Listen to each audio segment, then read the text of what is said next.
So the good news is that I'm having a good hair day.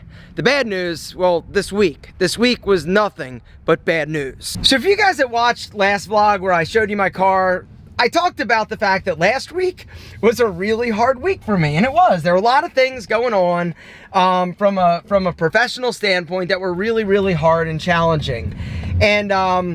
And we're really frustrated all week. We were dealing and putting out fires. So this week makes last week seem awesome. And so today I just want to talk a little bit about it and just give you sort of just some perspective, because, you know, in business, in life, you're going to have challenges. How you handle them, how you choose to basically execute and operate in the face of adversity, this is really going to separate the winners from the losers. You know, this past week was so hard.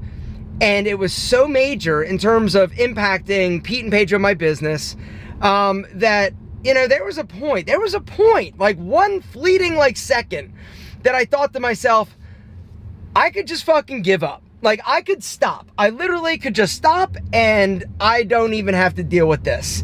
It was a second, like literally like 1 second. And then, you know, I basically let myself feel sorry for myself for about a second. Then it's like, no, okay. Let's get into action. We need to figure out what we're gonna do, all right? I talked about this on the White Label Empire 2-hour podcast that I did just yesterday. If you guys have not joined the White Label Empire, I'm gonna link to it down below. Bottom line is this: the White Label Empire is the greatest thing I've ever done. And the reason I say that is because all the people that are in there that are starting businesses, that are going through the program, are just amazing people, and every single one of them is going to be successful if they're willing to put in the work and do what they need to do in order to be successful. And I'm in there every week, every day, talking, answering questions, and just helping people start businesses. And then once a week, I actually go live and do some type of like live training or coaching. And then I also will answer questions, and it's usually around 2 hours long. And so anyway, if you guys are interested in starting a business, I've taken the guesswork out of it. The community is absolutely unbelievably amazing, and the program is incredible, and the community and the support that you're gonna get, not only from me, but from other people, is like nothing you've ever experienced. It literally is the greatest thing I've ever done, in my opinion. And I'm so proud of the community. I'm so proud of the people that have joined. I'm so proud of what they're doing. You know, guys are starting to like launch their businesses, and they're starting to actually like get their websites and everything set up and source their products. And like I said, I've got a curriculum that basically walks you through step by step how to do it. And then we are there daily to help you in any way that you need, or any way that we feel that we can. We're gonna make it happen, because literally my goal moving forward is to make you as successful as possible. Guys, I'm gonna link to it down below, but that doesn't mean that you're not gonna have hurdles and struggles, all right? And my white label business that I started 10 years ago, Pete and Pedro, that this year will generate, hopefully, $10 million, had a really, really rough week. Like the roughest week we've ever had. And the reason is because our vendor, the person that we've used since the beginning to basically build our brand, let us know that they're changing the way they're doing business. And the reason why this is so incredibly bad for us is because of the minimum order quantity for each of the products. All right, it used to be I could order basically as little as like 500 units. Right now, once you go custom with a product, which we have done with Pete and Pedro, then the opening or the minimum order is going to get a little bit bigger, right? And that is one of the downsides to going custom as opposed to white label. With white label, all right, regardless of it's hair product or skincare or sunglasses or pants or shirt or hats or fragrance, right? If you're white labeling or private labeling something, there's a company that's already making it. All they do is basically stick your logo and your label on it. They ship it to you. And the great thing about this is that you've got a very low overhead that you've got to invest, right? Because these people oftentimes will allow you to buy, you know, 10, 20, 30, 100, like whatever. But once you go custom, that's when things get a little bit bigger, right? And so with Pete and Pedro, we have been custom for a long time. But previously, the manufacturer allowed us to basically do like 2,500 minimums, right? Now, some of our products are massive, right? We place massive orders, like 20,000, 30,000 units at a time.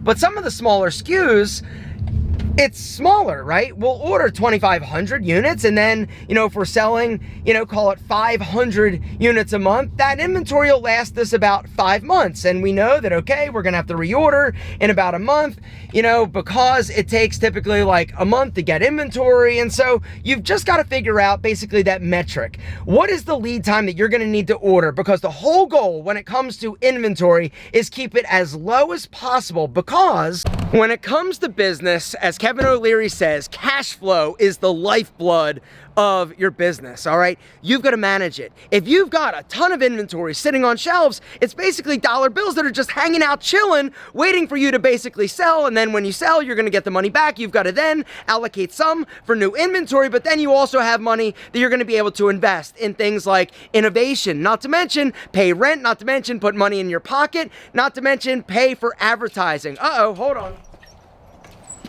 What do you want, Dougie? All of this, as you see, dollar bills sitting on the shelf, right? It's our inventory. Some of it, comes in, goes right out. We're selling it or sending it to Amazon.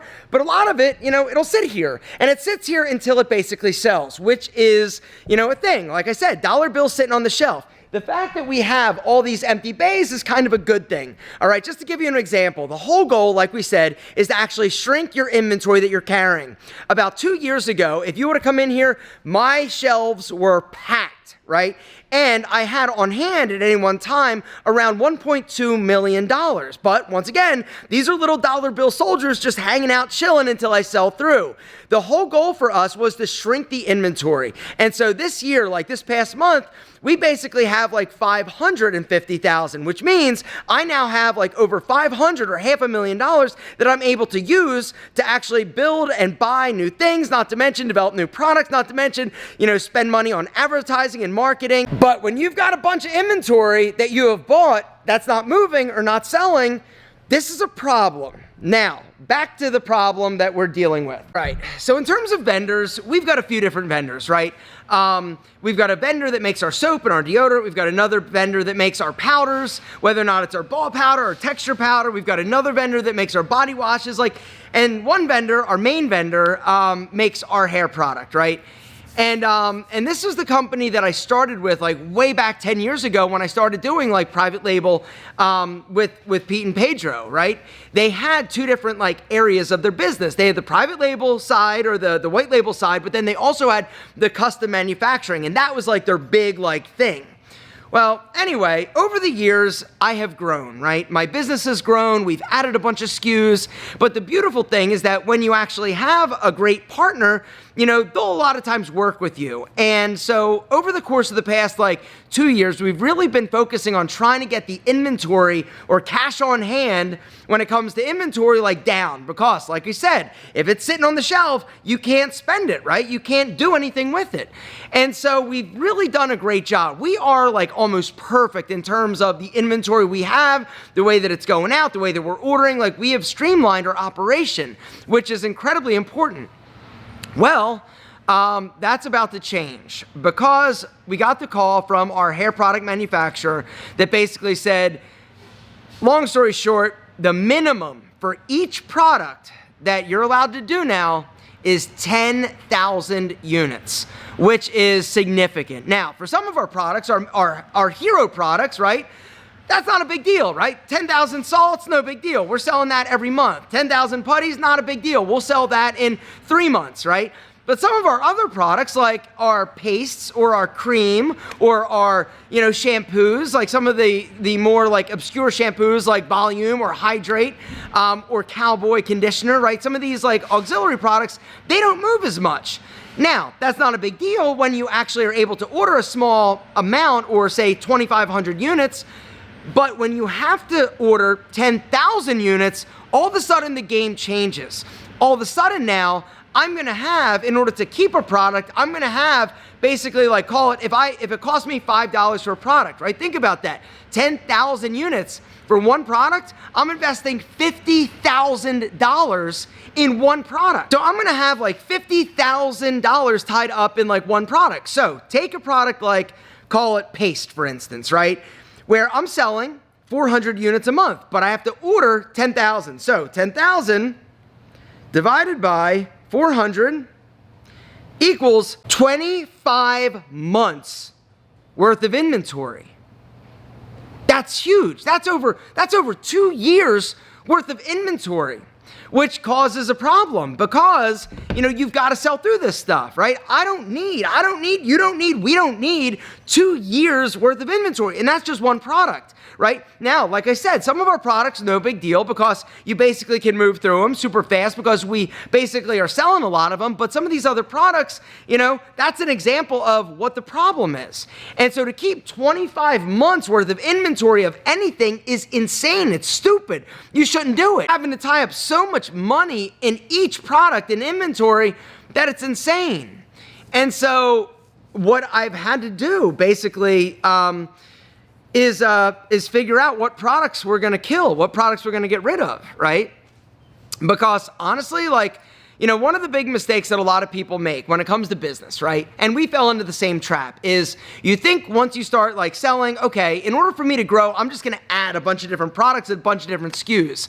Once again, this is bad because there's an 80-20 rule. Typically, what you're going to find is that 80% of your revenue in your business is coming from 20% of your products or your SKUs. 80-20 rule, you've got to remember this in business. Typically, the way that it works is 80% of your revenue is coming from 20% of your products or your SKUs. All right, what does this mean? It means that 80% of our products are only generating 20% of the revenue, which is one of those things where it's okay, if you have the ability to order low quantity, it's not a big deal because you don't have to tie up a lot of cash in inventory. But if you have to tie up hundreds and hundreds and hundreds of thousands of dollars in inventory that's going to sit for literally years, you've got to start to make some hard calls. And so when I got that notice or the message that, okay, we're killing, basically your ability to order under 10,000 units, all of a sudden we went into action. It's okay, what are we going to do? First up is what SKUs are we going to be killing once we run out or sell out? And honestly, there's a formula. For us, it's basically if we can't sell through it in 18 months, right? Or carry 18 months worth of inventory, it's got to go, right? There's another product that we recently, actually, I'm not going to get into all the products that are going to be going, but we're probably going to be getting rid of about 30 to 40% of our SKUs at Pete and Pedro by the end of the year. As we sell through them, we're not going to reorder them because we can't. It doesn't make financial sense to keep the inventory for 2 years, 3 years, 4 years. It just doesn't make any sense. It sucks because there are a lot of products that we love, that I love, that are great products. We just don't move a super huge volume of that individual products or certain products. But this brings me to something else that we ended up doing, and that is reaching out to other vendors, right? And this is another lesson I just want to give you guys, all right? There are other basically vendors out there. So if you get a no or you get somebody who says, hey, the minimum order quantity is this, you can always ask that company to make an exception for you, but you can also go to somebody else, their competition. And that is what we're going to end up doing. We have to. They forced our hand. We now need to go and look for other vendors that we can basically take our products, take our formulas and be hey, can you make this? And can you make it in a smaller quantity so that we can basically keep the product in stock and not have to invest literally $50,000, $60,000 in one SKU? And so it's been really hard. It's been really hard. It's been hard for me. It's been hard for the whole team. It's been hard for my buddy Mike in the marketing department. It's been hard. It's been brutally hard, and it was very upsetting. Combine that with the fact that last week, and I don't know that I went into the details of what happened, but basically one of our other vendors said, we're not going to manufacture powders anymore. It's what? And so we basically right away had to go into action of finding a new vendor to make, the powders, the hair texture powder, one of our best sellers, or ball powder, one of our best sellers, right? And so we had to do that. Something else came in. Another vendor said, hey, we can't source coal tar or the main active ingredient in your controller dandruff shampoo. And it's what are you talking about? Last week it was boom, boom, punch, punch, right? Oh shit. And then this week it's oh, your black eyes, no big deal. Boom, we get hit in the knees with a baseball bat. Because literally this could potentially be crippling if I wasn't very conservative, and I didn't run my business profitably. And that's the other thing that I just want to mention, right? If I had to order, or I have to order all the products that I need to and just have to basically suck it up and keep a lot of inventory, I could afford to do that. The reason is because A, I operate this business profitably. And that's something that you have to understand. If you don't have any profit margin, if you're running razor thin margins, that is not a place for you to sustain a business, because A, you can't market or advertise because you don't have the extra money, and you also can't avoid, or you can't deal with some of the issues that come up, right? During COVID, another one of those times that when things happen, when COVID hit, right, month number 1 of the lockdown, our business went basically from like $20,000 a month to like $7,000. And it was like, oh my God. The good news is that I had enough money saved that I was able to basically say, all right, here's what we're going to do. We're going to keep fighting. Nobody's losing their job. We're going to keep working. We're going to keep figuring this out. And eventually things started to grow and get better. But you can't be in that position if you're somebody that spends either more than you're making or more than your profit, or you're living above your means, or you're operating your business at a loss. You can't do that. It doesn't work. You need to focus on profitability. And that's one of the things that I do and I work on, because of, you never know. You never know when something like this is going to happen, and you're going to have to basically dig in to your pockets, and some of the profit you took out, you're going to have to basically reinvest back into your business. Does it suck? Yes. Is it something we're going to deal with? The answer is yes, because what is your other option? Gentlemen, regardless of if it's business, it's life, it's relationships, you are always going to have situations or times where you get punched in the face. Sometimes they're going to be worse than others. And sometimes you're going to think, oh my God, how could it get worse? And then it gets worse.